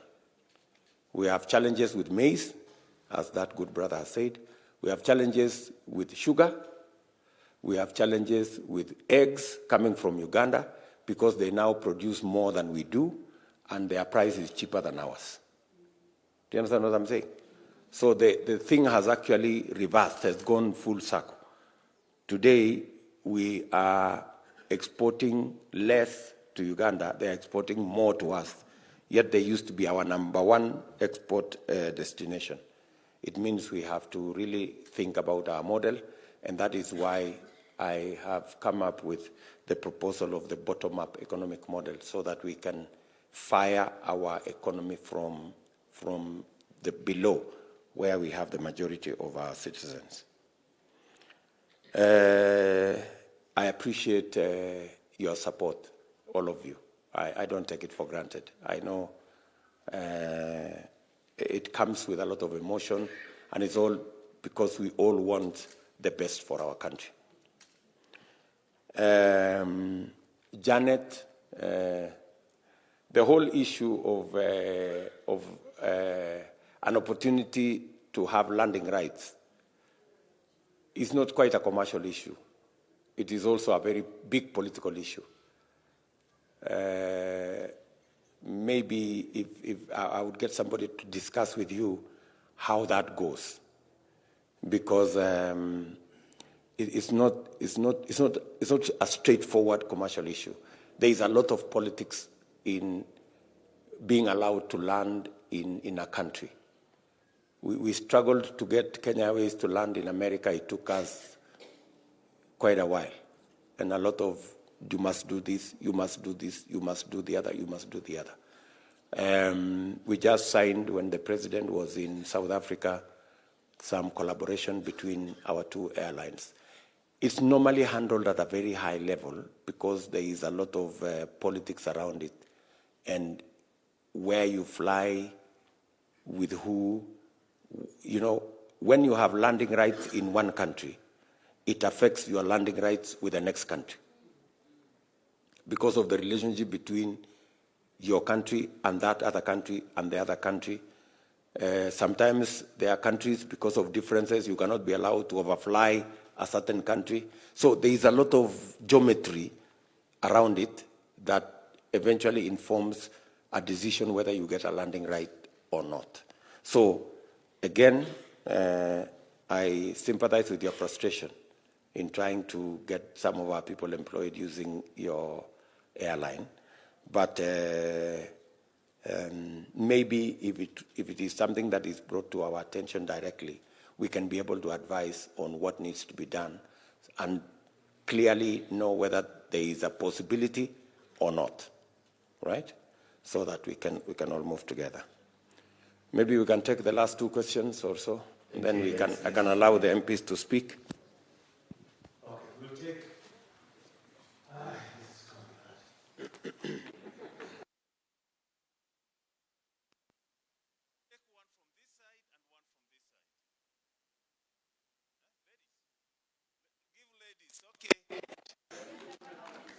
And please make it short. Ask your question. Introduce yourself. Thank you, His Excellency, the Deputy President, honorable members, and the delegate. My name's Joki Dhuku. I'm the daughter of the late Harry Dhuku, the freedom fighter. I'm happy to be with you here this afternoon. I have three questions. One is about the freedom fighters. What plans do you have for the freedom fighters who fight for the freedom which is making us to be here where we are today, including my dad and the other voiceless freedom fighters? The other thing, apart from Harry Dhuku, we don't have anything. Given the honor in the rate of my dad, what does the government plan to do so? I would appreciate if my dad is recognized somewhere else beside Harry Dhuku Road. The other one is about, I'm a Kenyan citizen by birth and everything. But this issue of coming from America and we are being charged visa to come to my country, it's painful. Why are we being charged? Why are being charged visa to come to our country? Thank you. Thank you very much. I'll take one more here, and yes, to the gentleman in the red. And that's the land that can go to the next. Thank you for the opportunity. My name is Mombi, and I live in Dallas, Texas. My question is for the sake of those who are doing business in America or any other diaspora country. I have a Kenyan restaurant in Dallas, and it is so difficult for us to get items that we need to be able to promote Kenya and sell Kenya. And a good example or case in point is Tusker. I have made an effort for the last almost 10 years trying to get direct authorization to be able to get items like Tusker and spices, which now have been allowed, that is okay. But even with the help of the embassy, you still cannot even make a step forward. With all GOA rules and all that, there is no reason why we should not be able to get it directly and have that done by a Kenyan instead of that being given to an American and has a contract for more than 50 years. Thank you. Thank you very much. Okay, last question. Introduce yourself and make it short. Thank you so much. Good afternoon, everyone. Your Excellency, the Deputy President, thank you so much for welcoming us to the Hustler Mansion this morning. Once again, my name is Eliud Mwana Kipsang. I'm the person or the chairperson coordinating the East African region, the 4 countries of Uganda, Rwanda, Tanzania, and Burundi. Earlier on, the gentleman here asked about the voting, which, Your Excellency, you didn't answer. And I'm so passionate about it because we, the East African region, have been participating in elections since 2013 into 2017, and now we are going into 22. And we are not just here to discuss about money or about anything, but how are we going to contribute to the vote basket come 2022? And that's where my passion is. And in the East African region, we've called ourselves the +1 team. William Ruto here to be president in 2022 needs 50 plus 1. And for him to get that 50 plus 1, he actually needs a 1 vote from the diaspora. And that's why we are saying, let's put our focus also in the mobilization of votes. And we're extremely happy that the IEBC is trying to extend the voting rights to other parts of the world. And the registration of all voters in the diaspora is starting on the 2nd of December, and it will be ending on the 20th of December 2021. And I'm calling upon all of you, my brothers, who have made it here today, my sisters who have been able to make it here today, and those of us who have not been able to travel with us, let us all turn up and register as voters in the different embassies and different consulates that we are going to be working with. So as UDA East Africa chapter, we are doing a number of things to mobilize votes. And we also have musicians that we've come with a musician who would like to also present you the song that he has been able to compose for you. And it's doing a lot in the East African region, trying to mobilize the votes, trying to make them go and register as voters. Thank you so much.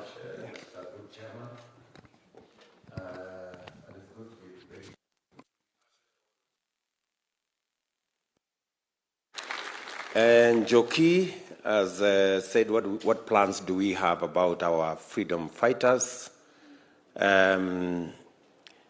You may want to know that this is something that we've thought through. There is a huge development that is going on now at Uhuru Gardens. We hope that that development at Uhuru Gardens will provide a basis for us to have a memorial museum for our independence and all the people who made their contribution. There is a huge museum that is being done as we talk.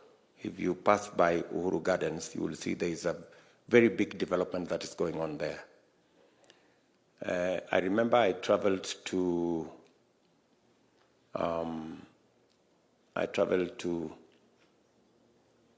not Botswana, Namibia, and they took me to their Independence Memorial Museum. And when I came here, I had a discussion with President Uhuru Kenyatta, and we had a long discussion, and that's how we ended up with the investment we are making at the Uhuru Gardens.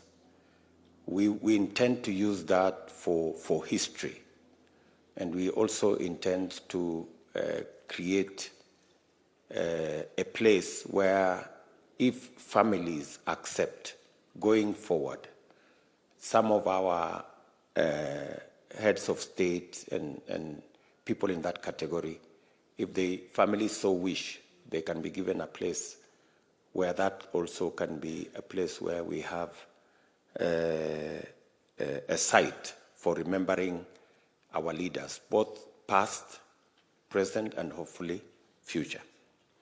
So I am very sure that Harry Thuku will have a place in that museum as we create it.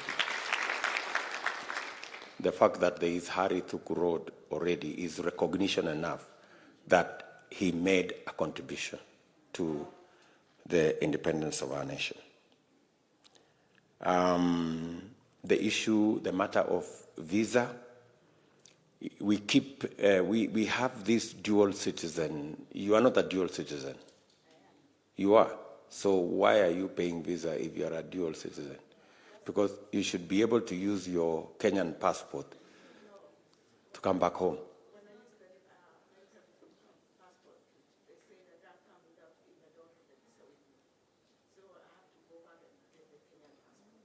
Pardon? When I use the US passport, they say that I cannot come to Kenya because I don't have the visa. So I have to go back to the house and get the Kenyan passport so that I can travel.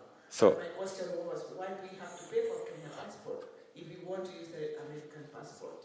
Why do we have to pay for the visa? Because we are American by naturalization, yet we are Kenyans by birth? I think it's a smaller issue, madam. I think it's a very small issue. I think, if you get to the airport and your passport says you are American, they just treat you as an American. So I think for purposes of getting out of that problem, whenever you are coming home, why are you not proudly using your Kenyan? And I'm not making a big issue out of it. I'm just saying, maybe before we create a proper nexus, I would advise you, whenever you are coming home, please use our Kenyan passport. It's not too bad. Yeah? But anyway, maybe we can have another discussion just to understand if there is a problem beyond what you have, or maybe I have not understood you properly. And then the Mumbi and your big restaurant in America with Tasca.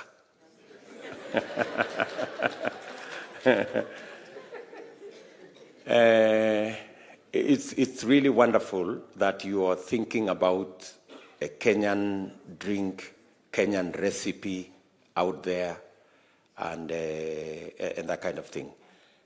Again, we live in a world that has trade laws, So every country wants to protect their industries. They want to make sure that if it's not being produced in their country, there must be, how things are done. I don't understand fully what the issue is. I know you've said there is only one person licensed to be able to do that. Maybe there needs to be a discussion so that it's not so restricted. If it is already allowed that it can be sold in America, then we just need to make it that much more easy. And I hope with my proposal to have a diaspora ministry, I hope these are some of the things that we can straighten out much more faster. And hopefully, again, maybe we can help Njoki with her passport issue if we find this diaspora ministry to try and sort it out. Yeah? No, I'm saying that passport maneno. And then voting. We all would really like, every Kenyan to vote. It is a right. It's a right that must not be denied in any way. But the capacity of our IEBC is something that we have to work on, Our IEBC, we must accept, has had challenges from the Kivuito days.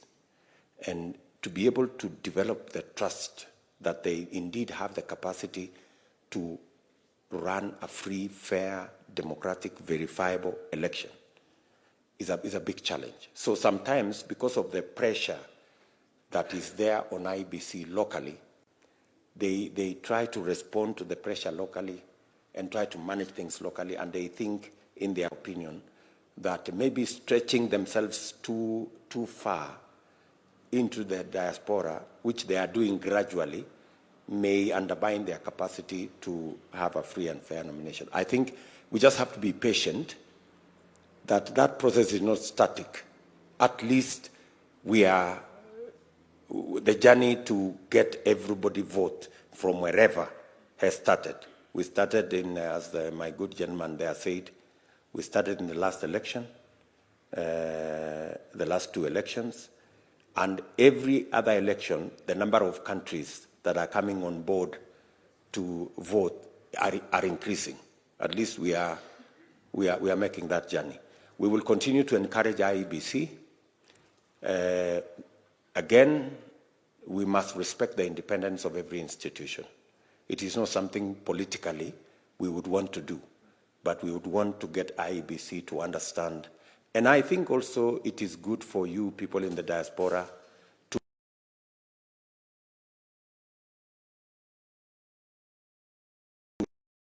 as leaders, that pressure also is appreciated by them so that they can expedite and make it much more faster for more and more people to vote. I was surprised, actually, when some of the American friends who are here were voting in the last Biden-Trump election.